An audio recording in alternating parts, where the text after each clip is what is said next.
All right, looks like we're live. I'm just going to play some music to welcome everybody, and then we can get started.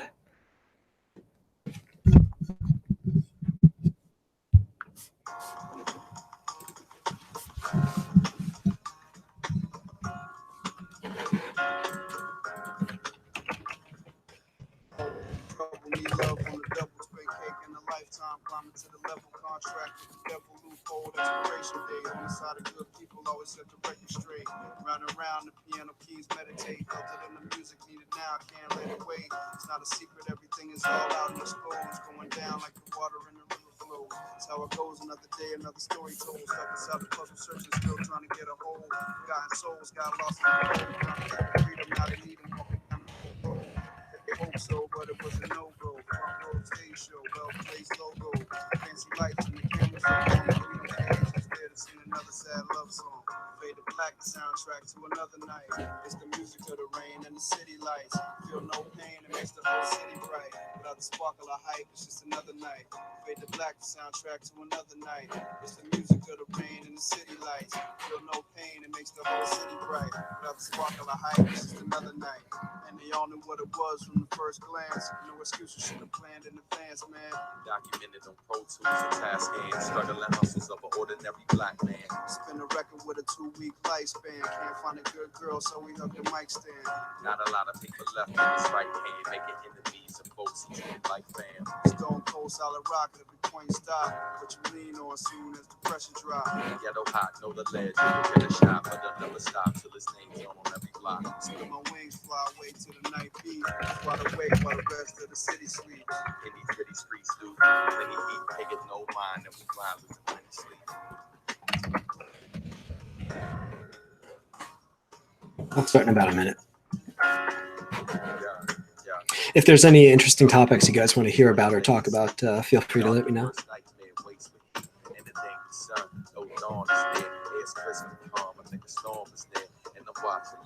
Across the skyline, usually miss it. Rarely find time to bask in blackness. Hint the blind shine, but in the chance love till it's sipping with fine wine. Hypnotized by the strum of the upright. Feel like lost souls got their eyes on themselves nights. I'm gonna keep my eyes wide and be cautious. Slip and find yourself in a brand new coffin by morning. Now you're one with the night breeze. You should have known better if you're anything like me. But the city lights will salute you. They walkers beware if it's not what you used to.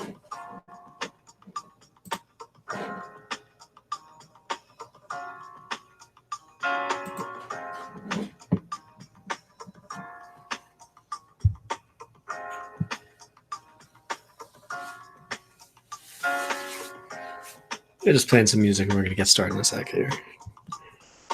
I wish I could have music on in the background as I'm talking. It'd be less lonely. Unfortunately, I'm not famous enough to invite people and add people and have all these fun personalities and everybody's like, oh, here's my project. And oh, I don't know. I could do my best. But the idea tonight, it's the end of the live stream, right? So what you would want to do in a context like this, I would think, is to try to do one of those like PBS style, hey, everyone, here's the last 24 hours of the fundraising event and come and hang out and tell all your friends and all that boring stuff. But since I don't have a plan, there's a couple of live streams that I've been invited to tonight. So we're going to see if maybe I'll take a break from doing this and then resume. My tentative plan is to go through the entire series panel by panel in a non-boring way, I would hope. And we could talk about the strip as we go and inspirations for each one and maybe go from start to finish. I don't know how long it's going to take.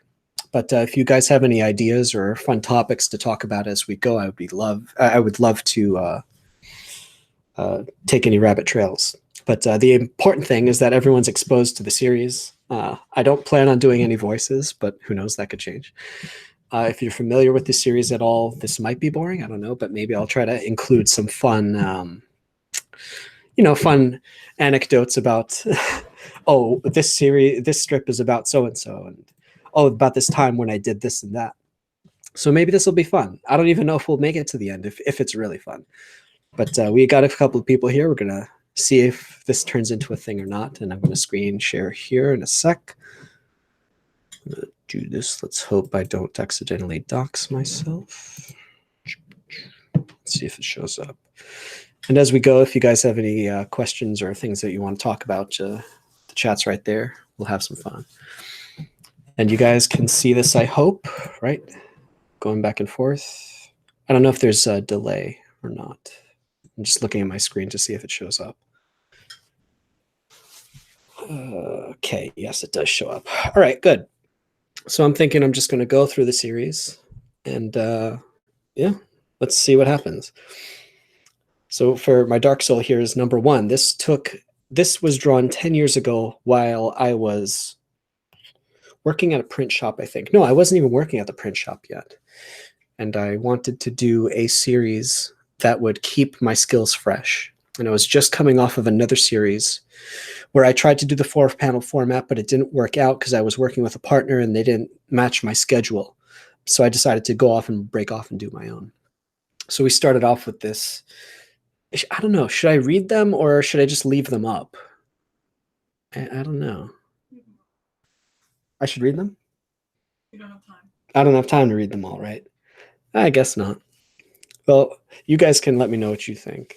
But there you go. There's number 1 and 2. I like these because you got Greg walking through a cemetery, which is actually something I used to do because it was near my house. But I didn't walk in a cemetery because it was, dark or anything. It was near me, and that's where my grandpa's buried. So I like to visit him from time to time. So these are the kind of things I was thinking about back then. It was 10 years ago. What's the point to anything? I don't want to draw anymore. I was feeling depressed, But then a little doggy walks by and you're happy, And then I think number 2 is interesting because that kind of reflects the way that you would think when you're depressed, but also snappy. It's very tsundere, if anyone's familiar with it. It's like the cactus. You want people to get close to you, but you're also very prickly, so you don't want them to get too close. It's kind of like my cat, actually. So it's funny because, of course, Greg is lonely. He's got his ice cream in the middle of wintertime. He's lonely and he wishes he had a friend, someone who he could share his feelings with. And then all of a sudden, this guy shows up, a guy who turns out to be Duncan later in the series, if you've read it. It's a very rudimentary version of Duncan, but that's who he turned into. So Duncan's new to town, I guess. And he wants to walk up to Greg because he's sitting by himself reading a book on a bench. And Greg snaps at him. And of course he does. So that's getting the series off to a great start. And a lot of the early strips were just sort of establishing this quote unquote character who was sort of a stand-in for me at the time. So he's brushing his teeth, doing, all these ceremonies of like, I'm going to get started for my day. And then he lies back down because he has nothing to do. And then walking around the mall here, number 4. Nothing really special here. This is something I actually did see, though. A woman in a headdress. And I thought, that's kind of noble. That's fun. And then she turns around and it's a cell phone holder. Not much to say there. It was funny. This was an actual dream I had. Number 5 here. There are 550 strips. I wonder if we're going to make it through all of them. So I was thinking to myself in the dream, what a pleasant day. I get grabbed by a robber. He holds a knife to my throat, and then the cop shoots me instead of the robber. And the first thing I thought when I woke up was, F the police. And let's see. Sandslasher says, that's the funny thing about loneliness. It basically hurts everyone. Yeah, I mean, everybody, these are universal. And what I always have wanted to write and draw is universal themes that can not only reach people across cultures and languages, but also across time. I've always loved movies and comics that are drawn in other countries, even movies that are almost 100 years old. They can still really touch you. And I think that timelessness is something that I really have wanted to strive for. It's not something that I could say, oh, people are still going to be reading this in 100 years. But I think it's universal subject matter that most people can relate to. That's the kind of subject matter, at least for this strip, that I want to try to tackle. Even though it's viewed through the lens of this character right now, I'm trying to develop a cast that can kind of be relatable for anybody. So Duncan and Francine are married. Anyone who's married can relate to their problems. And then you got Astrid now, who's a high schooler. Anyone who's in high school could theoretically see the world through her eyes as well. So number 6 here, we got Visceral Reality, which is also a real story. When I was in art school, I only went to art school for a year, School of Visual Arts. and I went for cartooning as my major. And they made us take a foundation year when a lot of like animation students were immediately thrown into animation, like 2D animation, a very strict 4-year course. But because cartooning was very general, they had us take classes like painting and math and science, which I know is, big deal. My life is so hard, but I really wanted to learn cartooning. And so I had this one painting teacher who he loved abstract art. And here he is telling Greg, I'm drawing the Sistine Chapel image there on the bottom. And he says, try to fill the canvas next time, D+. I was trying to do classical painting, but he wanted abstract crap. So this really did happen. I was really mad, and I had a deadline for a piece of art the next day. And I just got mad at him. So I splattered paint all over the canvas, all over a half-finished piece. And I actually took a knife and I slashed it in half. And I submitted that as my finished painting, and he gave me an A. I was so disgusted. And then I dropped out of the school not too long after that. I thought, like, what kind of education am I paying for? I'm going to teach myself cartooning, and that's what I did. And this is a game that I used to play with one of my cousins. And with all the kids, really. It's a funny game that you could play with kids, is you put a blanket over yourself and, nothing special. You just, they look under the chair, you grab them. It's funny. So I had a lot of, Sun Slasher. That really did happen with the painting teacher. There's always kids in my family. It's a Greek family. Someone's always having kids. So they provide lots of content. They always have. So I had someone in my family, a little kid, who would always want to hang out with me. And I used to live upstairs, and every kid wanted to come upstairs and hang out with me. But I would be, at the computer. I'd be working. I worked from home. And so she wanted to come up, and I said, oh, let's look at outer space. And so the joke here in the next comic also is like, she's being really cute. Is this what emotions feel like? And then she got bored of me because I was showing her outer space, and it's pretty straightforward, but it's cute. I like cute subject matter. It's you can do cute stuff, and you can also have heartfelt stuff and funny stuff. I like a versatile strip. So here are the Blue Teeth. This is another true story. At least what I overheard. I didn't say the throwing shade at the end where the guy's like, he's saying all this stuff where he sounds like a snooty guy and then throw some shade. You always think of something snappy to say afterwards. So I drew a comic about it instead. Sand Slasher, how many siblings do you have? That's not something I would say online, but I have there's a lot of people in my family, and someone's always had a kid recently. Ever since I was born, there's just been a steady stream of kids behind me. I'm the oldest of all the cousins. So it's like when I finally have kids, like I'm sure I'm gonna at least be experienced enough to like deal with them. I would think so.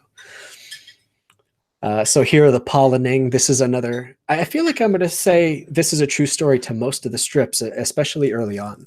The pollinating, someone in my family once told me, the newspaper says the pollen's very high, 1,000. 1,000 of what? And they didn't know. So they'd be freaking out about numbers they didn't understand.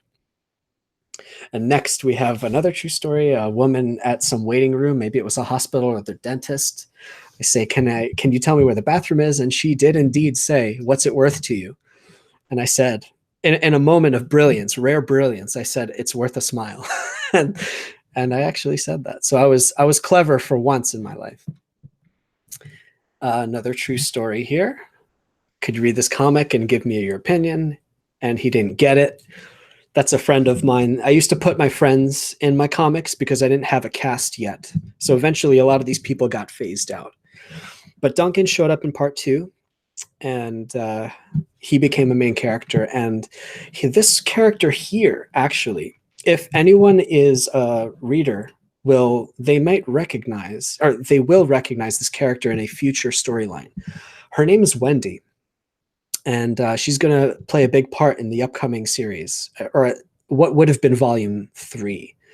So she's going to make a comeback soon.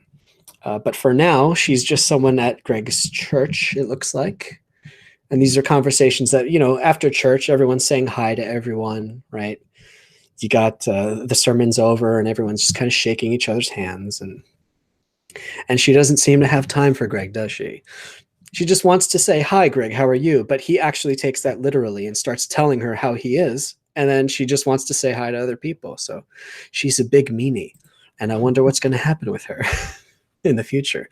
She says, hi, Greg, how are you this past week? He tries again. That's the next week, maybe. Hurry up, I got people to talk to you. And he says, I hate you. Because that's how you feel, right? You don't want people to just ask you. This is one of Greg's pet peeves and one of mine. You don't want people to just ask you, how are you? You want them to really care or just not ask. Just say hi. Because how are you is not a greeting. That's my thesis. This is a pretty straightforward strip here. Sticky situation where I bought a book at Borders. It's funny how you remember these, even though it was 10 years ago. I bought a book at Borders. I tried to scrape off the sticker, and then I ended up damaging the book, and I wasn't able to return it. I don't remember what book it was. Over here, you got a guy who's looking at Greg playing his PSP. Better watch out for those sword guys. He's watching Greg play. And so Greg is on his way home, and instead of getting off at his actual stop, he just jumps off the bus. He thinks it's safer to get off the bus in No Town rather than staying next to this creepy guy. That is a true story, but I didn't get off the bus. And I'm projecting this live stream from his basement, actually. And here we have a matter of taste. Is this for your sister? Sisterhood of the Traveling Pants is a girls' movie. So this is true. This is also true because I had a Gilmore Girls. Somebody called me low T recently, and I guess that makes sense now. I liked Gilmore Girls. I watched it because I thought Rory was hot. So maybe that's fair, right? I didn't watch it because it was a good show. No, she was my type at the time. So I wanted to see what would happen. And so I went to the library and I got Gilmore Girls. But I told the librarian it's for my friend, That's how it's got to be. There's a real life transcription over here, inauguration, where some friends told me, in fact, I was the king of emo in a good way. I was the king and maybe I still am. Who knows? And then we got Wendy again, who's unnamed in the series right now, but she got an apple from one of her students because they're all in love with her. And Greg, I guess he's had enough with her. I guess those students don't know any better. That's why they're in love with you. It's a lot of sass to be throwing at somebody. I don't know. Maybe it's going to come back and bite it. This is a nice straightforward strip. The bed is talking to Greg. Do you want to lie down on me? And he falls to sleep on it. I like that one a lot. Greg draws comics. That is going to be part of the storyline further down the road in one of those things where real life informs the series. His mom walks by. What are you doing down there? He isn't ready to draw, but he wants to be near his desk. I like that line. You're near your desk even though you don't want to draw, just like you just hang out near the toilet because you haven't gone in a while.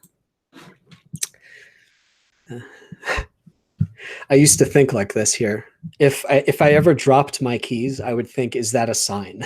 Everything I would do in my life is like, is that a sign? Is that a sign? So if I dropped my keys one day on my way out, I thought it would be funny to make Greg actually this paranoid where he drops his keys and not only does he not go outside, he sits in his dark bedroom with a baseball bat.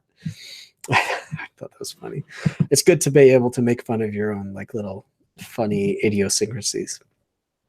And then here we got Greg who's talking to somebody who we don't know, but that is later going to be Xavier. I don't know if I've ever explained that. It doesn't matter. But Xavier's on the phone with him right now, and she's laughing at him because he's talking about how he doesn't know which of the Dashwood sisters from Sense and Sensibility he would rather choose. And later in the series, if anyone knows, he picks Eleanor randomly in the middle of the night. I like setting up jokes that don't conclude until like 200 strips later. I think that's really funny. So I'm still doing that. And unfortunately, I don't draw the strip fast enough. But if you read all of the Probl-o-Matic collection straight through, you'll see where I set up a strip like maybe 2 years before I did the punchline. Like, for instance, there's a recent strip where Greg is trying to think of, there was a movie where there was a line like, as you wish, as a guy's falling down a a mountain. He's saying "As You Wish," and then he's trying to think of what movie that was from. And like 50 to 100 strips later, in the middle of Duncan and Francine's wedding, he just screams, "Oh, it was Princess Bride." I like doing that kind of stuff. So when you read the book all the way through, maybe in one sitting, you'll see that I used to set up all these jokes. And I still like setting up jokes for future strips. So if something doesn't make sense in the series now, it's maybe it's because I'm setting up something. And I think the idea of a shady dealer is really fun here on the left, where he has a guy that he pays in an alley because he's embarrassed to go get Gilmore Girls from the library for him. The guy on the left, he's better at shady stuff, I suppose. So Greg pays him. And on the right, that's a real realization I had. Did you know that the word flu is short for influenza? I did not know that, but I didn't scream that in the middle of Panera Bread. On the left side, Greg's trying to give himself some justification for watching Gilmore Girls. He has to play some Ninja Gaiden 2, or maybe Ninja Gaiden Black there, chopping up monsters, and then he watches Gilmore Girls. So he's going through his phase right now, like every man does, right? Everyone has their Gilmore Girls. Everyone has their Twilight. I had a Twilight phase. Hashtag Team Bella. And on the right, of course, he's still getting his shady dealer to go get him the goods. And the shady dealer doesn't care, because what man in his right mind would care about Gilmore Girls?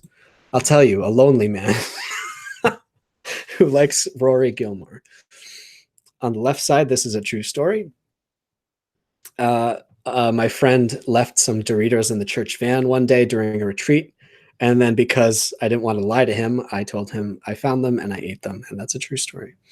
And on the right is also a true story. I have a habit of eating things that I shouldn't, like expired things. Like this, our old church had something called Vacation Bible School. So we would, during summertime, kids would go to VBS, and, you know, it would be like a week-long thing for a few hours. They have fun. And some of my friends and I were setting up decorations for VBS, and we raided the church freezer, and I found this really, really old ice cream, and it looked like it was really fudgy and gooey on top. And it turns out it was so expired that it had congealed on top into this disgusting, it looked like fudge with like icicles coming out of it. And I was like, oh wow, that's like flavor crystals. So I ate the hell out of that ice cream. And that's why I am recording this from the grave. I'm actually dead. I should be dead, considering all the things I eat that I shouldn't. And here's another early appearance of Duncan and a very prototypical Francine before Francine became a thing. Greg is walking on a metaphorical beach. It could be a beach near his house. I don't know, even though those are palm trees. Those don't exist in New Jersey. But I had gone to Hawaii, and this was a thing that I thought about. I was surrounded by couples. And so Greg says he sees couples everywhere, and he's disgusted by them. So he stomps on their sandcastle because their affection disgusts him. But then he's sad. I'm so sorry. And then he goes and cries behind a palm tree because he's so forever alone. Will he ever get a girlfriend? That's something I wonder. Let's see what happens in the next volume. Here are the point of no return. I had a Phantom of the Opera phase. As if I couldn't make myself any less macho for the group of people. Phantom of the Opera. Did you know that I know the entire soundtrack by heart? Also Wicked. And there's a song at the it's the second track on the CD if anyone's interested. P.S. If you like vampires and stuff and like romantic fiction, you should watch Phantom of the Opera. It's pretty dope. And so he was playing it on repeat. Some neighbor on the left, some neighbor called the police on him because he kept screaming like the Phantom. There were howls coming from some depths of the house. And no, it's just Greg howling because he's sad about the lyrics of "Think of me fondly when we've said goodbye." Oh, it's so romantic. It's such a romantic movie. Oh my God. I should set up a stream where I just sing it. How few people would listen to that. That was that? That's not even your voice. Not even my wife would listen to that now. A tender suggestion, my friends on the right, now that I've seen the Phantom of the Opera. What's up, man of sex? Speaking of Phantom of the Opera. I don't think you want a piece of this live stream. I can guarantee you. I was about to sing Phantom of the Opera. Greg is writing about how he wants to buy a mask with a cape because he identifies with the Phantom, who is a hideous monster living underground who is in love with Christine. Do you, man of sex, do you know Phantom of the Opera? Because we can sing that. We can have some karaoke action tonight. And then that line at the end, keep your hand at the level of your eye. Do you know why? Because the Phantom of the Opera has a noose that he throws at you and chokes you out if you piss him off. So you better watch out for that Phantom. I think I dressed up as the Phantom for Halloween last year. It was pretty rad. But I did not kidnap a woman. She kidnapped me. You married one. I married a woman. Yeah, these early comics were cut from real life because Greg was not his own character yet, and the cast had not been established. But eventually, it started to pick up into its own thing. This one's a little interesting and dark. I've been too, yeah. He lists a few things that make him happy. He wants to cheer himself up, but he ends up doing the opposite. He makes himself unhappy. And out on the boardwalk on the right here, this is a true story, where there are places on the New Jersey boardwalk where if you walk in with an ice cream cone, some dude is going to yell at you. And I think he is I've been told that he's still there to this very day, yelling at kids with their ice cream cones. And here, Greg breaks up with his television set. He tried to buy a cheap HD TV. This is a real... Man of sex, are you sure you want to come in, man? Because I'm just going through my series. And I don't know, man. We could try it. I'll tag you in. Let's see. You know what? I'm going to do another stream after this, I think. And if you're ready for, let's see, maybe later tonight, I might try to do a marathon kind of thing because I'm not prepared right now. If you want to come in later, I would say that would be probably a better one. But for now, I'm just going through the series and seeing if this works. So let's see what happens with this one. I might end in about a half hour. I'm just kind of walking through this. So Greg with his high definition TV. It doesn't work out. There's nothing very special there. It's one of those hashtag relatable strips. Yeah, Sandslashers making a good point. This is like the director's commentary, except I wouldn't presume that anyone would be interested in this, but I'm amazed that anyone's here. So I'm grateful that you guys are here. Ethan is live. That's all right. This is where the real party is. All five of us just hanging out. All right. So this one was an interesting one. It's a standalone strip, but Greg was sitting by himself, and he was, for some reason, I remember being at a Barnes & Noble, in a certain Barnes & Noble, and I was just miserable that day. So I was asking myself all these really tough questions, like, do I have to like change the direction of my life because this ain't working out? And so I wrote the line to make it sound really nebulous. Maybe I'm going to give up and, oh man, they're printing new volumes of Yotsuba. So we never find out what Greg means. I'm going to give up and that's a pretty dark line. It's darker than I intended it to be, but I kind of left it the way it was. I don't mind having a little bit of, I don't know. It's like a fill in the blank thing. Every reader is going to fill in that blank for themselves. I think that's a good way to build an audience-creator relationship, to let the audience fill in the blanks. I like doing that kind of thing. And this was another real story where I was at a friend's wedding, and I am and was the shortest guy, so I thought it would be a funny joke that Greg is so short that he has to be picked up by one of the bridesmaids. and walk down the aisle like a baby. But Greg is not actually a little person. And the right side, Greg likes to allude to his past. And I think that's the funniest thing. And that's another one of those fill in the blanks where the reader can fill in the blanks with whatever they think is in Greg's past. Apparently, whenever he has a Mentos, he cries, and we don't know why. I think it's so funny that we never explain that, in the same way that he doesn't like fruit punch Gatorade. Whenever he drinks fruit punch Gatorade, he cries also. He has a lot of those little triggers. And I think that's the funniest little endearing thing. It's like Charlie Brown with the football. I love having Greg. He's so sensitive. He's like a little teddy bear. It's cute. It's funny. And here's finally when Xavier makes her debut. Even though she was planned, if anyone doesn't know, Xavier was supposed to be the main character of the series. And right now, I think we're near strip 50. So it took her this long to show up. The reason I didn't choose her as the main character was A, because she's a girl, allegedly. She's a girl, and I didn't know how to write a girl character in such, because Greg was sort of me at the time. I gave him a lot of my problems. So I didn't know if my problems would translate well to her. So I wasn't comfortable with it yet.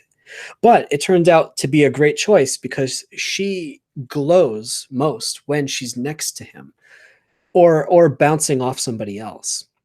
Yeah, Sand Slasher nailed it. She's way too tsundere to be the main character.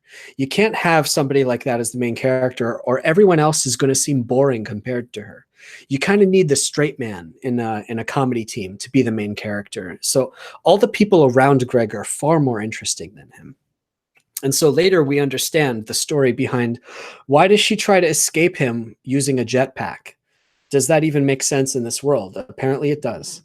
And that's in The Legend of Xavier, which is at the end of volume 1, which will we ever get there? I don't know. I'm amazed people are still listening. This is really cool. So Greg is bored. He's talking to his friend about how he wishes, his mind is idle, and it turns out he's at his job.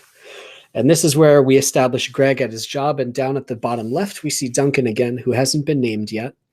But we're starting to circle the bull with Duncan. Again, we talk to Greg's friend. Xavier smashes his TV because Greg beat her in Street Fighter. And the reason he got a job, aside from, needing a job, the thing that pushed him over the edge to get that job is because she broke his PlayStation, because he beat her in Street Fighter. And he would rather not discuss why he was upset. And there's Duncan there in the bottom right. And now Duncan gets a real speaking line. He's a real main character. He's his coworker. He works in the same room as Greg, which is the room that I worked in. I used to call this place the print hole. It was this little closet, literal closet, where I had giant printers. There was such little room to even sit down or turn my chair around. But I learned some really good skills at this place, so I'm grateful I worked there. But my goodness, the working conditions sucked. This little tiny room, I had a coworker working next to me, graphics department, and we would just sit there all day and listen to music, try not to piss each other off all day. But Duncan is different. Duncan's a sweetie. So I thought, let's give Greg an opportunity to contrast against a really nice main character who will be the opposite of him in many ways, but be a guy friend as well. So we're still going to develop Duncan, but there he is as a coworker on the left. On the right, Greg says, "This is the worst feeling ever," and nobody's complimented him on his new comic. And I had some friends who loved my comics, but I always had this scowl on my face, so they didn't want to bother me and tell me that they liked my comics. So poor Greg is he's still trying to figure out who he is in life. He's in his 20s. Sand Slasher, that's exactly right. His foil. Man of sex, let's see. Greg is the canvas, the elephant in the room, the melted molten. That's poetic. Let's see. I love this one on the left. Bluff. Have you ever been in a room where it seemed like someone was reading your mind? And then you say to yourself, hey, yeah, I'm talking to you. I know that you're reading my mind. And then he walks out of the room. And the next thing you know, like Greg is in his room, he's barricaded himself in his bedroom because he's certain that the guy read his mind. That blew up in his face. And then on the right is a very relatable, #relatable story, I'm sure. You order a book on Amazon. Definitely not what's going to happen to you if you read Probl-o-Matic. You're not going to get the book in the mail, read it, and then get disappointed. You're going to keep that book forever. I guarantee it. But in this case, Greg was disappointed. He threw the book out immediately. I can't remember what book it was. It was something about manga. Something about manga. I was really interested in books that talked about manga artists, but it was filled with like really creepy manga stuff that was not the kind of genres that I was interested in reading about. On the left, Greg is reading a series by Osamu Tezuka called Blackjack. And I guarantee you guys, if you like comics at all, you got to read Blackjack. Some of the short stories are amazing. And I was so into them sometimes when I would go to Barnes & Noble that like my legs would fall asleep. I would stand up and then realize, oh, crap. Oh, thanks so much, Shade. You backed the book?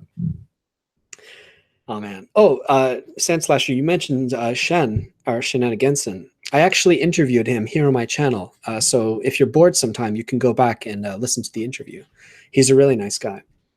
But yeah, if you read Blackjack, maybe you'll have the same experience that I did, and you'll forget that you're in your own body because you're getting into it. That's a really good series. I think it was drawn in the 70s. On the right side here, we got the shady dealer who's now starting to feel the pressure of people giving him looks for getting into Gilmore Girls. People have been staring, and Greg's there in the alleyway. Why do you think I hired you? So now we have some interesting backstory with Greg. So have you ever had a girlfriend? And Greg says, yes, I did a long while ago, but it didn't work out.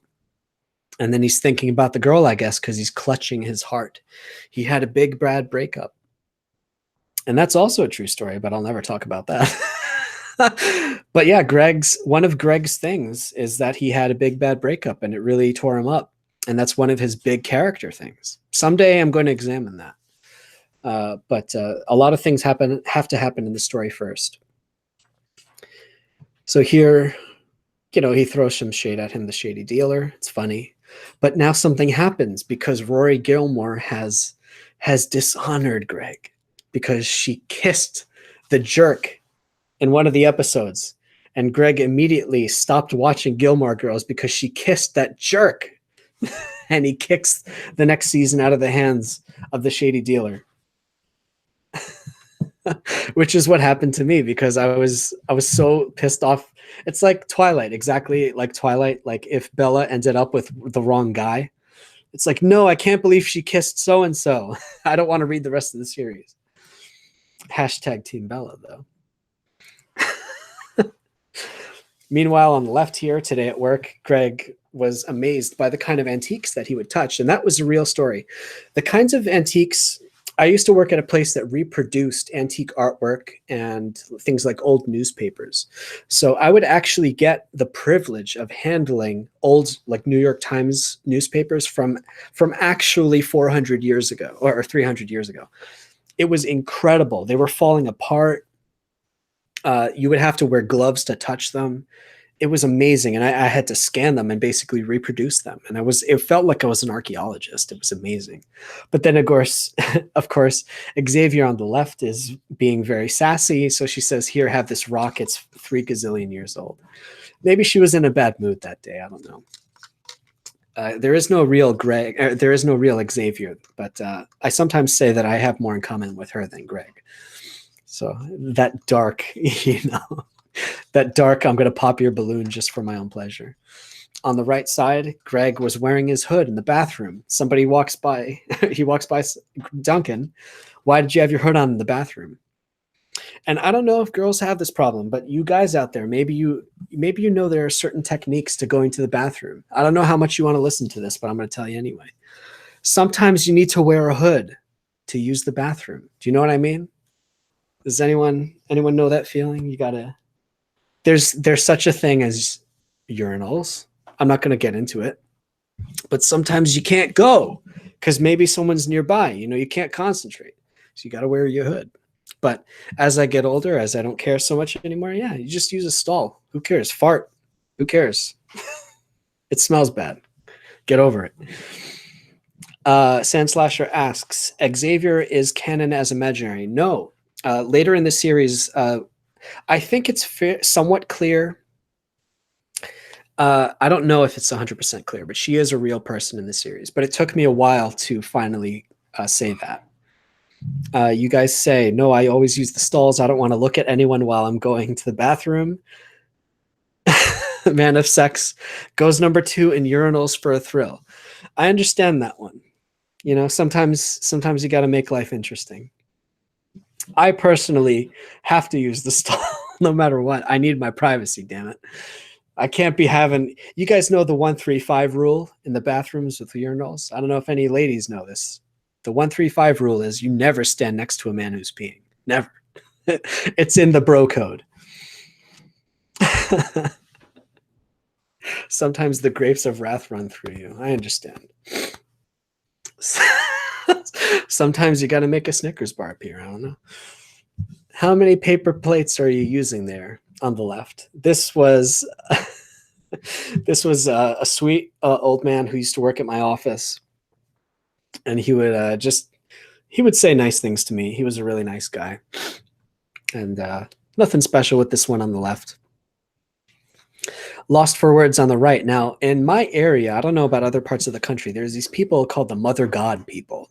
And they will approach you they're a cult who will approach you and tell you about Mother God, which is a Christian/Korean cult.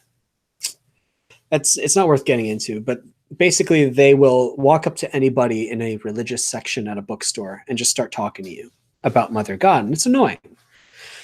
But there's this verse. I was very religious at this time. If anyone's, if I haven't mentioned it before, I was actually training to become a preacher at this time in my life. And there's this verse. When someone tests you, the Holy Spirit will tell you what to say. Meaning, you know, it'll tell you what verses to recite at people. But instead, the verse that Greg recites is he screams. That's the only thing you can say to these people to make them go away. And then here we got a nice little strip. Just fix my microphone. Here we got a nice little strip about an allegory. He's riding a horse and it's moving too fast and it's scary. He had a dream about being in a relationship.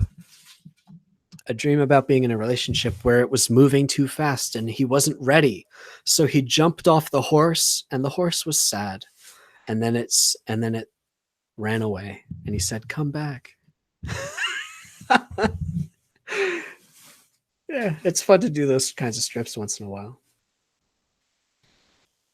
Here on the, let's see, just 1 second here. I'm sorry. Yeah, I can hear it. No, it's okay. Sorry, guys. I'll take care of that stuff, though. No, it's fine. On the left side here, Greg is talking to himself. Sorry, got to fix my microphone. He's complaining about how boring it is at work and how much more he would be productive if he was at home. And when he finally gets home, of course, he's just looking at the news and he's sitting in his underwear. And that's what happens to us all, isn't it? And on the right here, we have Wendy showing up again, who is unnamed in the series yet, but you guys are getting the exclusive. Why is she named? Why hasn't she shown up in the series yet? She will make a return. She says, you've been listening to the rain. And she compliments him. He's so introspective and deep. You need a girl who's also deep, don't you? And he says, maybe I just want you, implying that she's not deep at all.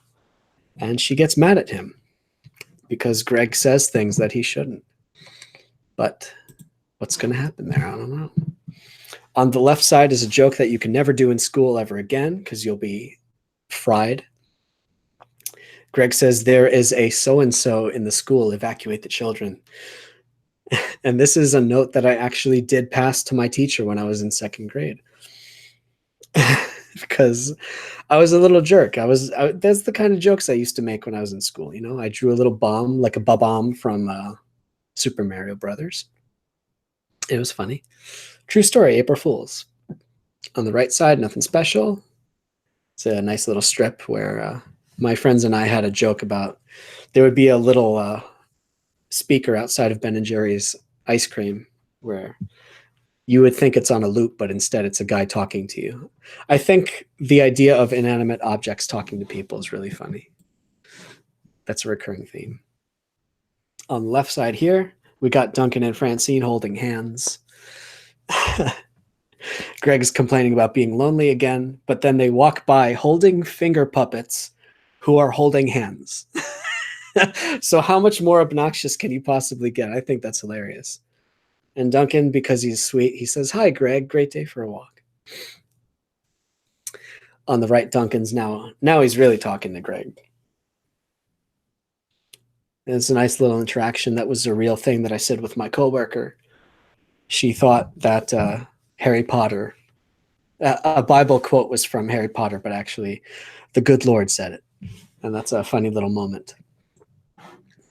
Meanwhile, Xavier's getting mad at Greg and she's getting pumped. She wants to beat him super bad in Street Fighter. So she waxes poetic about how bad she's going to beat him and says, "You picked Chun-Li, more like Chun-Lose." And I used to play a lot of Street Fighter, actually. That was my game back then. But I never picked Chun-Li because Chun-Li sucks. I can't stand her. Something about her moves. Like, I don't know if anyone cares about Street Fighter, but I've never liked her as a character. You know why? Because she's a woman. Just kidding. Actually, my favorite character, oh, jeez, it's been so long. My favorite character in 5 was Karine, if anyone knows. Who is it? It doesn't, nobody cares. Speaking of Street Fighter and Hadoukens, Greg thinks that Sudoku is called Hadouken, and he's just writing some random numbers on the right. I never learned what Sudoku was. So for as far as I know, it's just people writing random numbers. And I feel the same way about Minecraft, actually. Not Minecraft, Minesweeper. Very different game. I didn't know what Minesweeper was about, and then I suddenly figured it out. And it was like seeing the sun for the first time. Left side there, Greg is returning a book to the library. And there happens to be a cop there, and he feels guilty since he used the book deposit, because I would often return books late. And so to avoid the fee, not to avoid the fee because they recorded it, to avoid looking in the librarian's eyes as I returned it, I would just put in the book deposit. And so I would feel guilty. I would rather pay for it later.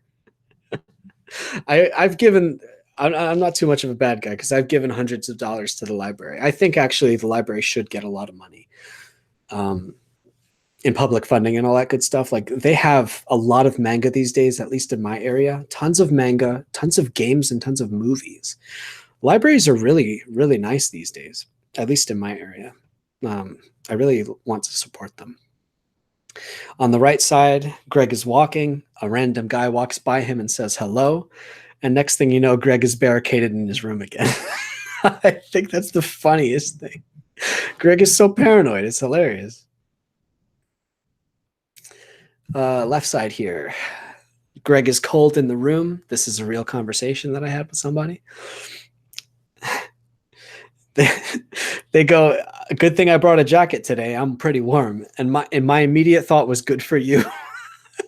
I didn't ask why you're warm. I'm saying I'm freezing. It's like when you tell somebody about what your comic's about, or they ask what your comic is about just so they can tell you what their comic is about, not because they actually care. It's the same thing. On the right side, Greg thinks that he's never been to medieval times because he's afraid that he's going to get selected to have to fight for his life in the arena, which is pretty funny. There's a place around here where I live called Medieval Times, which was featured in the movie The Cable Guy. I don't know if you guys have one around you, but basically, you know, knights like beat the crap out of each other. And if you guys aren't aware, on the History Channel right now, there's a show called Night Fight, which is really awesome, and you should check it out. It's guys dressed up in knight armor, beating the absolute crap out of each other, and it's awesome. And it's a sister show to Knife or Death, about an obstacle course for knives. And it kicks ass. And that's, of course, the peripheral of a show called Forged in Fire, which is actually a really cool show. Forging is a cool discipline. I kind of want to learn it. That has nothing to do with this strip. On the left, checkmate. Greg is using the toilet. Again, a lot of inspiration for comics happen when you're in the public restroom. Greg's going to the bathroom. He's using the handicap spot because he likes the luxury of, having space. He doesn't like a regular stall. And then have you ever wondered, like, will you get caught for using a handicapped stall? Some guy knocks on the door. Hey, you better be special needs. I'm going to be waiting for you outside. And I love Greg's face on the bottom left. I call that the froggy face. That's the face you make when that's the only explanation. There's someone waiting for me outside the bathroom. That's the face you make.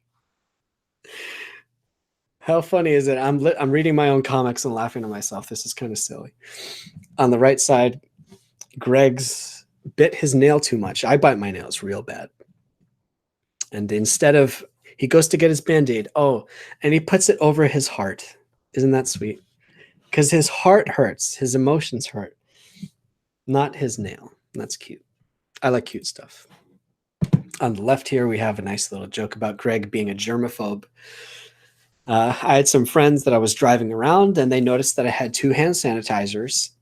And it wasn't because I have one for each hand. That's what Greg's reason is. But I just forgot that I had 2. But that's where a lot of the ideas for these strips come from, is real life, and then you twist it and you turn it into a strip. On the right side, that's a true story. I'm reading a really sad book about how to self-publish your own comics. And back, 8 years ago, it seemed a lot harder to me. There weren't as many resources. But nowadays, I think it's easier to figure out how to print and self-publish your own comics. And if anyone doesn't know, I will be how to do the process. If you don't know, I'm going to be recording myself over the next few months as I'm prepping the files for the Probl-o-Matic collection, which, by the way, is on sale right now. I'm going to be recording myself putting the book together.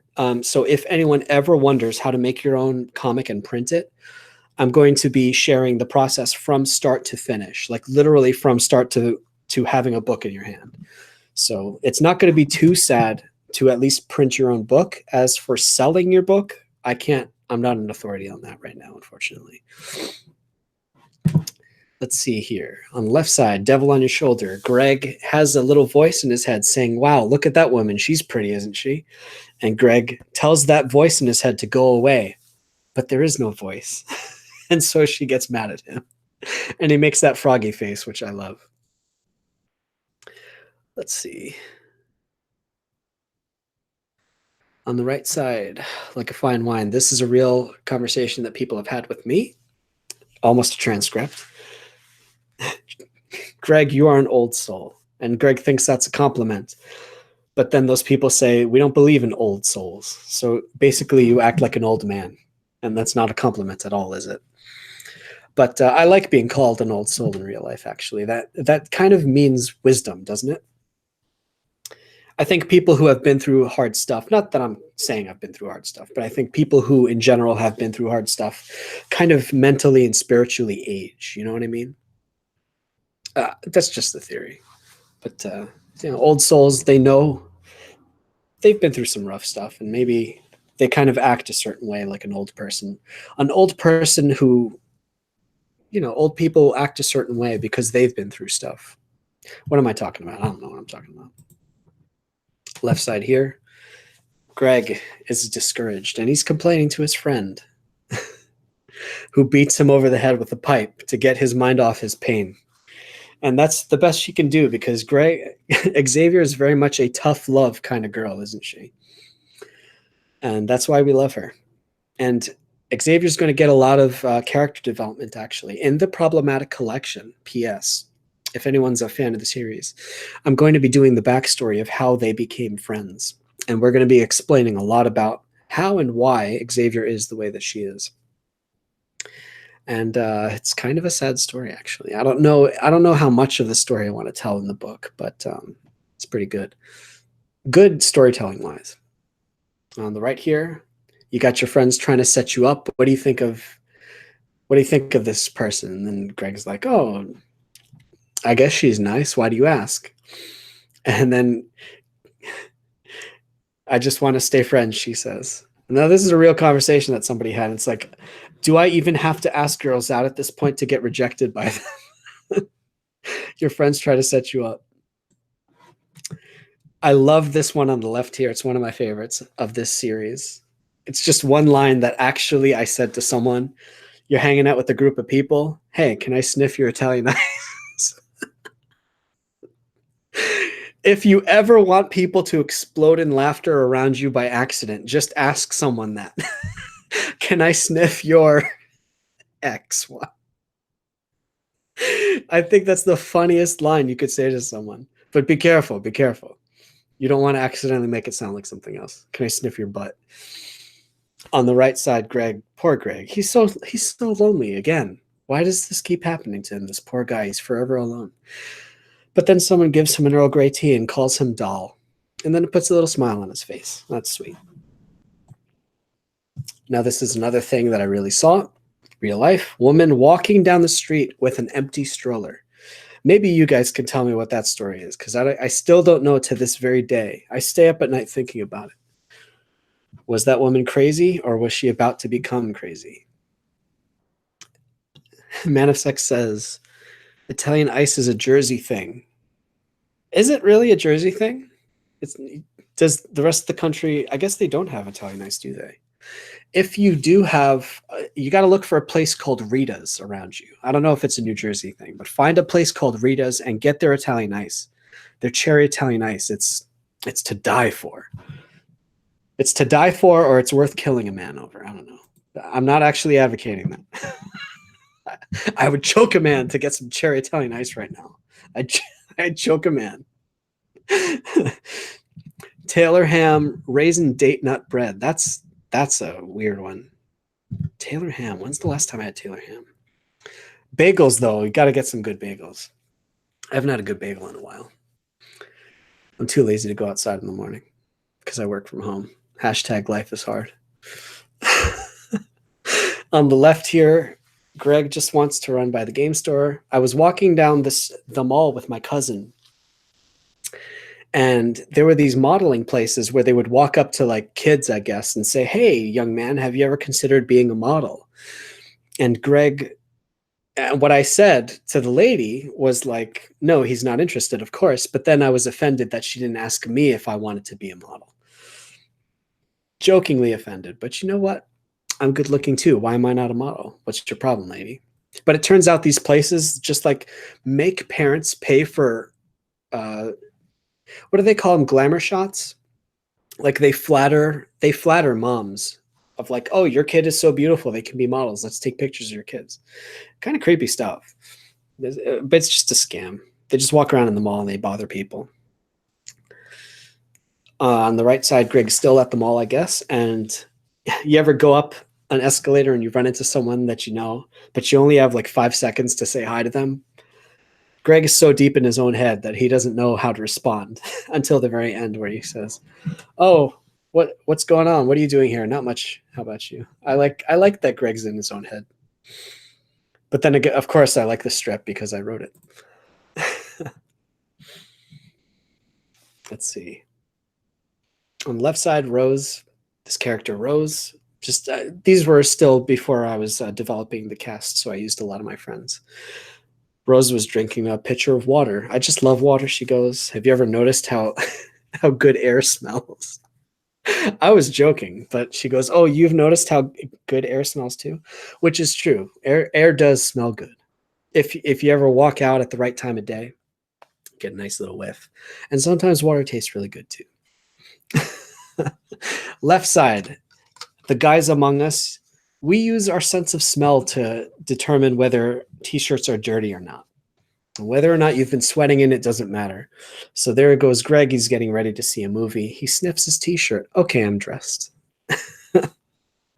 On the right side. Let's see. I think I'm going to go for another few minutes, and then I'm going to take a break because I've got another thing going on at 8 o'clock. And then depending on if my voice is still working, I might continue doing this. I don't know if this is I like doing this, actually. I don't know. I guess I'll keep doing it. Why not? Why not spend the rest of the evening or at least walk through the entire series? And it's like 24 hours left, a little over 24 hours left in the campaign. So maybe I'll resume tomorrow too, but I think a lot of people will be at work and stuff. We'll see. I'm not going to stay up late. I usually get sick when I do, and I plan to take a nice little day off at the end of the campaign. So I don't want to be sick. I want to go skiing.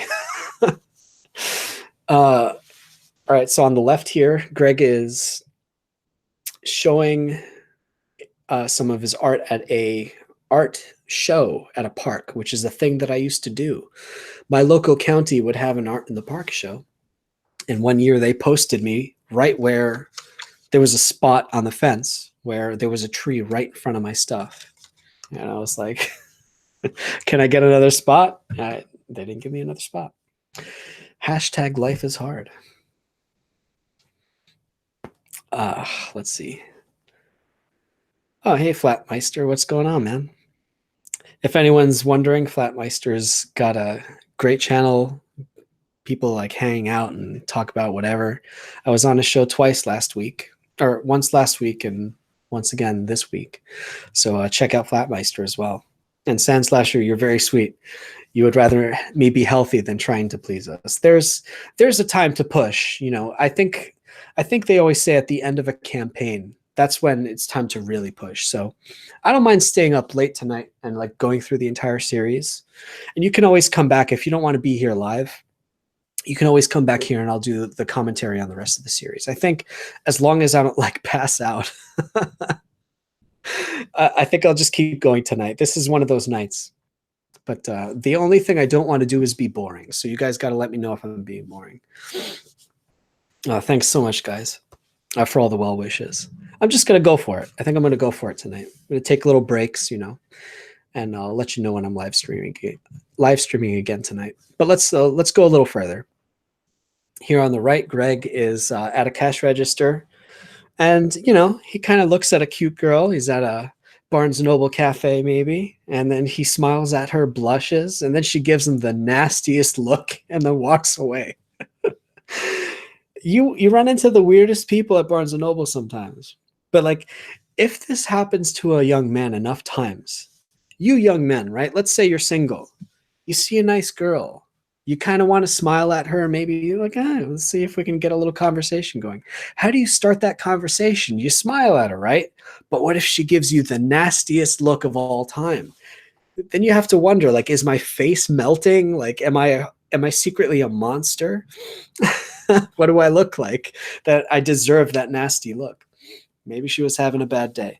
But if it keeps happening, that's bad news for you. You have to wonder if there's a pattern there. Sorry, my headphones just popped out. I don't know, but Greg keeps having these funny adventures with the ladies. P.S. I'm going to tell a fun story now about Barnes & Noble. I'm going to keep it brief. At that exact Barnes & Noble where I drew this on the right side, there was a guy I was in front of a guy who was in motorcycle clothes. And I guess I ordered first. I was in front of him. I ordered first, right? So I'm waiting online to pick up my coffee. You've all been to Barnes & Noble, I'm sure. And then I'm waiting for my coffee. He orders after me. He's behind me. And so I had my headphones on and I couldn't quite hear what the lady said. So she puts the coffee down and then I grab the cup thinking, wait, did she mess up my order? Because it didn't quite look like my order. So I pick up the cup and I rotate it a little bit. And I just looked to see if my name was written on the cup.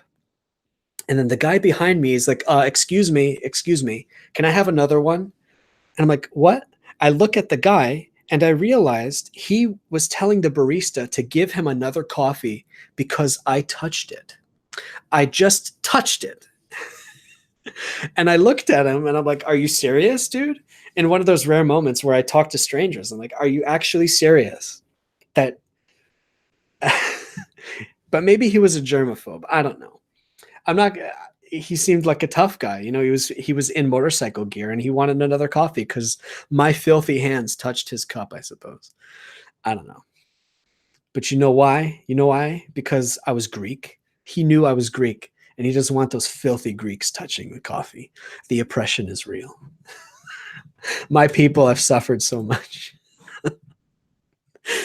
Let me just look at the man of sex. I'm going to buy you an Italian ice after the live stream. Did I say that? Lemon. I also said the bottom part, which is haha. If you say that there's a bottom part to the Italian ice, you're talking about the frozen food section Italian ice, I bet. That's racist. I'm telling you, Rita's Italian ice. Find it near you. You have to go to Rita's. That's the real Italian ice.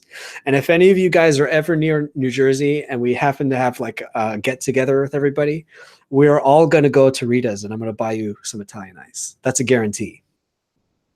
Cherry Italian ice is my choice. And they put some custard in it. Oh, gorgeous. All right, let's see here. On the left side, they're opening fortune cookies. I think I'm going to go for another maybe 20 minutes and then I'll take a break. On the left side, we're reading fortune cookies. This is a true story. I was hanging out with two of my lady friends, platonic lady friends, and we were all reading our fortunes. And I did indeed get the fortune that said, the person who learns to laugh at himself will never cease to be amused. And they laughed at me. Oh, but it's fun. You want to be the funny guy when you're hanging out with the ladies, right? You want to be the funny guy, just not the funny looking guy. On the right side, Greg likes his cinnamon spice. Tea. I used to drink a lot of tea. I used to like it. I used to be a big fan. I'm a coffee guy now. But Greg is complaining. No, he's bragging about how much he likes it. And Xavier, for some reason, is disgusted. She thinks drinking flowers is a gross idea, but he's a poet. He has the poet's soul. It's poetic to drink flowers. Some people think it's gross, though. I don't know. Speaking of gross, on the left here, have you ever heard the secret of eating beef jerky? Now, I don't know if you guys know this. Headphones popped out again, sorry. The secret to eating beef jerky is to keep chewing it because it's super dry. And the more you chew it, like meat-flavored gum, the more flavor comes out. So if you're ever in a beef jerky mood, you got to make it last because beef jerky is really expensive anyway. But Xavier's not hearing any of it. She spits it right out in his mouth and his hand. And I'm sure Greg, being a germaphobe, does not appreciate that. On the right side, we got Duncan and Greg walking home from work. They're becoming friends. And then isn't that interesting for Greg, though? He's making a guy friend. And for certain people, I guess it's hard to make guy friends. I've always found that hard. I don't know why. It's hard to make friends in general. Like, you can be friendly with people, but something about, friends calling you and telling you about their problems. It's like, I don't know. It's something about that. It feels strangely intimate. Maybe I'm insecure. I don't know. But that's not true. I've had very close friends, and then my heart's been broken too many times. They moved or something, and it's too sad. I don't want to be friends with people because it's sad when they go away. So Greg's walking with Duncan. And why is his bag so heavy? It's because he's got all these things. His first baby blanket, a copy of Matilda. This is not true. This is not true. I never walked around with my baby blanket and old handwritten letters. That's way too sappy, but that's something that Greg does. Perhaps some would say it's soy-based, but Greg is not a soy boy. He's just very sensitive. Very big difference. And I don't think a lot of the people in Comicsgate actually know that difference. So that's something that I've been wondering about, maybe.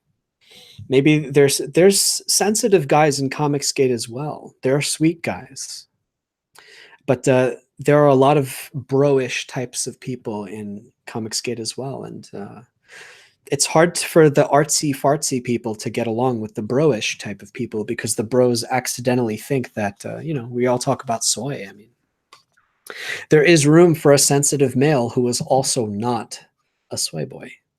So I hope we can all be friends someday, Comicsgate. I don't drink soy, except by accident. But I do have boobs because I'm a little overweight. Don't tell anybody. On the left side here, Greg is eating his cereal. And he accidentally puts his milk in the cereal drawer and he puts the cereal in the fridge. That's a real thing that happened to me once. Because, you wake up in the morning, you're tired. Hashtag relatable. But there's a fun little piece of director's commentary here that BAM cereal is from Snoopy Come Home, which is a very important movie in my life. We're talking about soy again. That's a movie that made me cry all the time when I was a little kid. Because when Charlie Brown was sad that Snoopy left and moved away for a little while to go to be with another owner, Charlie Brown couldn't sleep. And so he went to the kitchen late at night and he made himself some BAM cereal. And it was the saddest, guys, I'm telling you, it was the saddest thing you can ever see. I don't know if as an adult it'll hit you as hard. If you ever see that movie, man, it's still, it goes so deep for me that it'll make me weep as a grown man. But that's because I'm sensitive, man, not because I drink soy. I think it's good to be sensitive. On the right side, nutritional intent. I like the titles. I think a lot of the titles, there's like hidden punchline hidden in my titles. Greg is going to cover some food or cover a drink for his friend. He wants to be a good Christian. He wants to help out his friend who can't afford to get a milkshake or something. And his friend says, thanks. Greg wants a blessing for helping out his friend. And his friend's like, oh, you're just being selfish. You just want a blessing. You're helping me because you want a blessing, not because you want to be nice. Sandslasher gets it. Life is cruel. We all fear being replaced. My goodness, that's deep. Meanwhile, Man of Sex is laying down some great humor. I can't wait to talk to you later, man, if you're available. Goat milk, not soy milk, is the true Greek milk. I'm telling you, I'm going to agree with that. Goat's milk. You guys, have you ever had feta cheese? Feta cheese is the cheese of the gods. If you ever visit Mount Olympus, they will have feta cheese made from goat milk and pastrami. I'm one of those people who says pastrami is better than bacon. I will take that to my grave. I will argue that to my grave. And if you ever have, oh my gosh, what's the name of that? I'm actually going to stop talking for a second. I'm going to look this up. Fried goat cheese, Greek. I am actually wasting my live stream telling you about Greek culture right now. There's something called saganaki. Write this down, gentlemen and ladies, if there's any ladies here. Saganaki is fried goat cheese. And I'm telling you, if you eat this, it will be like when Frodo touches the One Ring. You will have flashbacks of past lives. You have to try real saganaki, my friends, and you will see the future and the past at the same time. All right, I'm going to keep going with this strip. I don't think people are here for that. On the left side, Greg, nowhere is safe. He got to go to work early. And he's standing outside thinking about life, I guess. And here comes Greg and Francine. And now we meet Francine, really meet her. And we get to see their, let me just look at the questions real quick. Can I just go back to the live stream later? What are we talking about? I'm not sure, but yeah, we will resume this live stream, I think, later. I'm just going to go for it. If my voice holds out. I feel like I'm losing it already. I'm not a good talker, unfortunately. Here on the left, Greg meets Francine, and we get to see how Duncan and Francine interact. They have a nice little sweet relationship, as we can see on the comic on the right. or Duncan introduces Francine to Greg, and they kind of look each other, kind of like if you ever have cats meet each other for the first time, they kind of like pace around and look at each other. Francine's looking at Greg, kind of giving him the side eye.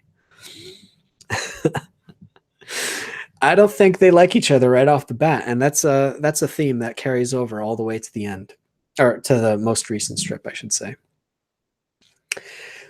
Let's see on the right side. I'm just reading the strip as I go. Francine says she's half Italian, half German. There you go. She's part of the axis of evil, then, isn't she? Some people say because of the way I write Francine that I hate women. That's so. If you really want to read some juicy comments, you should read the comments section on of this strip, which is all up on Webtoon. Actually, you can access it through my site studionj.com. You can read the comment sections of some of the people, like say, of the strips where Francine is especially catty, let's say. They say, like, why do you hate women? Just because of the way I write her. And I guess they don't consider Xavier to be a woman. Or Astrid, but Astrid's later in the series, I suppose. But then I, as a joke, I said, well, you know what? I don't have the right to write women anymore, so I'm changing all the characters in the whole series to drag queens. Then we got this little cute. She's 50-50 German-Italian, but 100% cute. And they say such sweet words, but Greg is so disgusted. Sandslash is exactly right. Xavier is one of the guys. So maybe Francine is the only girl in the strip until Xavier's sisters show up. On the left side, we have something very rare happening. Greg is asking, if you were a real person, would you say yes if I asked for a date? And Xavier says that he's not really her type. And he says, if I was your type, would you say yes if I asked for a date? A little semantic joke, but I thought that was funny. But here I was still uncertain if I wanted her to be imaginary or a real person. So I thought that was kind of fun.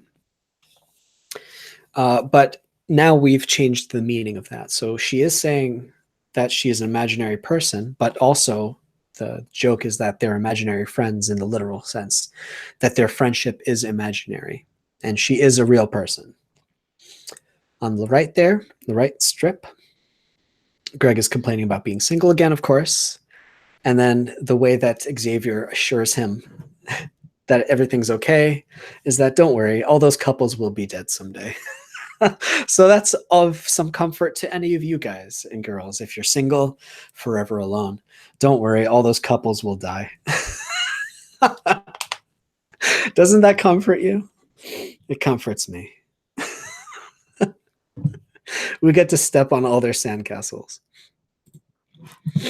On the left side was my old job. Again, a joke from the office itself.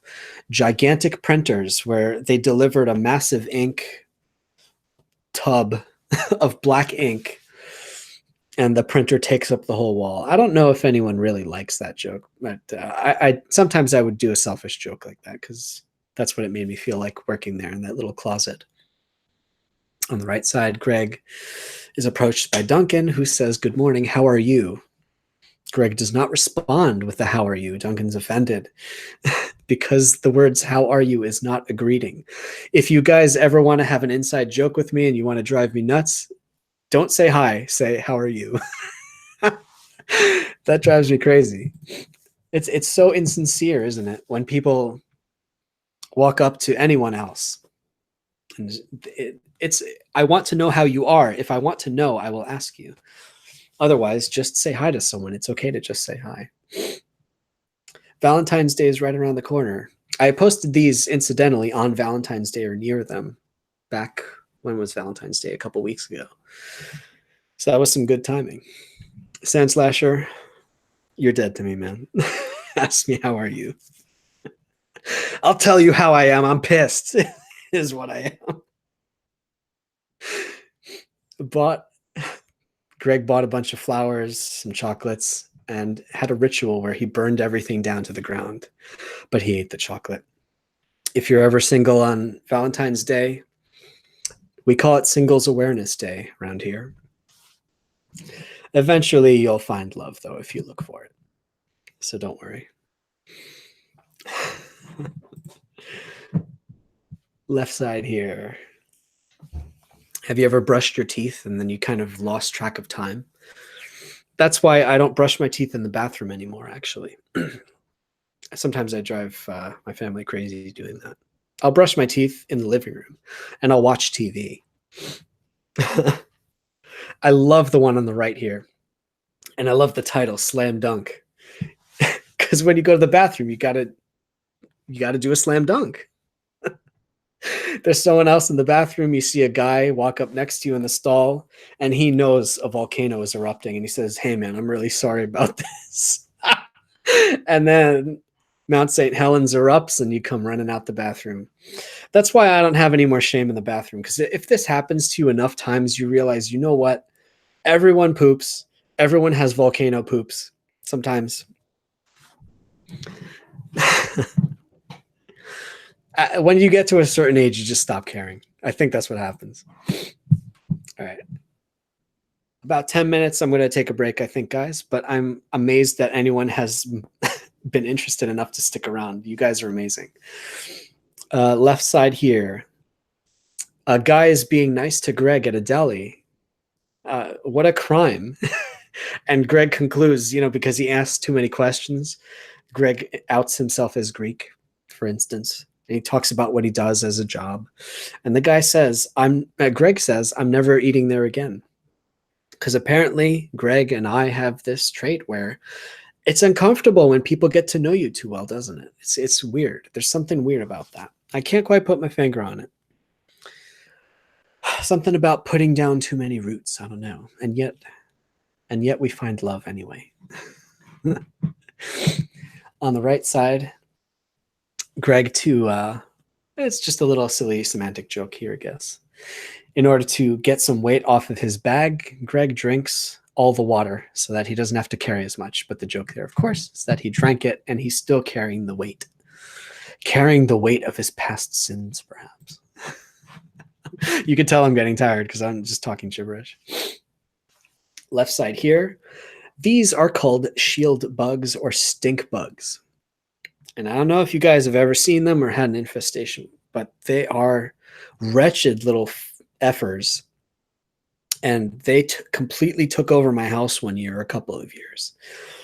And so Greg's having a moment where he's going to vacuum it up. And the shield bug is begging for its life and saying, hey, you think you're better than me? And Greg just vacuums it up. That's what I used to do to them. You can't kill them because they smell. So I would vacuum them up. And then what I did afterwards is nobody's business. I lit it on fire is what I did. No, that's not true. I don't actually do that to bugs. On the right side is when True Grit came out, and I took my cousin to go see it. It's a cute little joke. I don't know. It's not a special strip, but a man with true grits, and then he eats some grits because that's food. It's funny. We're having some laughs here. I'm bringing the fire tonight. On the left side, old wives' tale. Have you ever had your ring finger itch? And have you ever wondered what that meant? Sometimes I would think maybe that means my wife, my future wife, is thinking about me.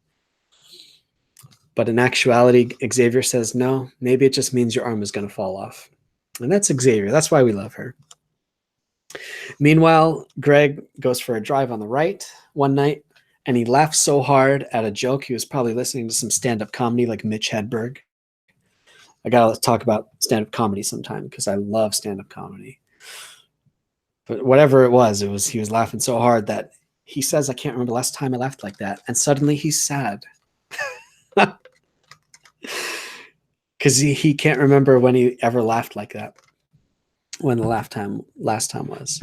But the good laughs, I'll tell you guys, if you laugh so hard that you're crying and you're on the floor, you're doing something right. And I think we need more of that. There's too much serious stuff going on. One of the greatest compliments a friend sent me or told me was he had his girlfriend read one of my scripts. Or one of my books, and he recorded her laughing so hard that she was like crying. And I thought that was one of the nicest compliments anyone ever paid me. To be able to make someone laugh that hard is that's such a nice feeling. because you know the value of laughter. If you've ever laughed like that, to the point where you're on the floor. And what's funny is like places like 4chan, sometimes like with the "He will not divide us." I've talked about that several times. I'm sorry to repeat myself, but the "He will not divide us" campaign would make me laugh every night to the point of being on the floor seeing spots. And I'm so grateful for that campaign. That made me laugh so hard. And all the memes that were coming up around Trump and the election and stuff, and Pepe and Chatelet and all that stuff, man, I would laugh my ass off. Man of Sex quoting Mitch Hedberg. I think we're gonna get along if you like Mitch Hedberg. Oh man, it's so sad that Mitch died so young. It's such a shame. I'll just finish up a couple more strips here, and I think we'll take a break. Left side, Greg. This is a real story. When I had a piece of hair in my chili once, you would think as a person who hates germs that would disgust me, but I felt a strange. First of all, the chili at Wendy's was really good at the time. I used to eat it all the time. I found a hair in my chili. That was gross, right? But then I just took the hair out and I ate it. I ate the chili. Because you got to think, like, at least I caught it this time. And it was hot, right? It was cooked. So maybe there was germs in the hair. I didn't eat the hair. And I talk about, like, earlier in the stream, I was talking about how I ate old ice cream and, like, I should be eating these things. But sometimes food is good. And, you take the hair out, you eat the hair. Because there's children. There's children who are starving. You know what I mean? I actually don't force people. I wouldn't force a kid to, like, eat food that, if you're done eating, you're done eating. I'm not going to force the kid to eat. And on the right side here, Greg is back from work, I guess. Xavier's practicing Street Fighter at his house. And he's screaming, "Get it off me, get it off me." And he can't stand shirts with collars. Because it makes you feel like, you're wearing that shirt with collar. You feel like a slave, man. You ever come home from work and you feel like a slave? Because you're wearing a collar.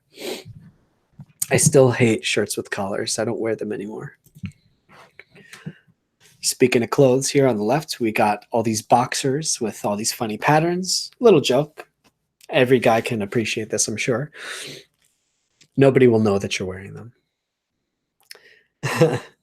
Maybe we should have a guy council talk about briefs versus boxers versus boxer briefs. I'm of the opinion, not that anyone asked. Boxers are good for when you're home, and then boxer briefs are good for when you're out because you need that extra security. You know what I mean? Maybe we should all of us men should talk about our techniques for feeling safe and secure when we're outdoors. I'm going to end soon. I'm getting loopy. Right side. Greg wants to use the car. And then his madre gives him a hard time because, hey, you should go work for Pixar, as if it's that easy. And then he's too sad to go outside. Greg's always sad, isn't he? Poor Greg. I was thinking about naming the series Poor Greg at one point, but I didn't want the series to just be about him. All right, so I think I'm going to take a break soon, or right now. So I'm going to stop screen sharing, see if that works. And I'm going to look at some comments here. I think we're all caught up with the comments. I'm not like doing super chats or anything.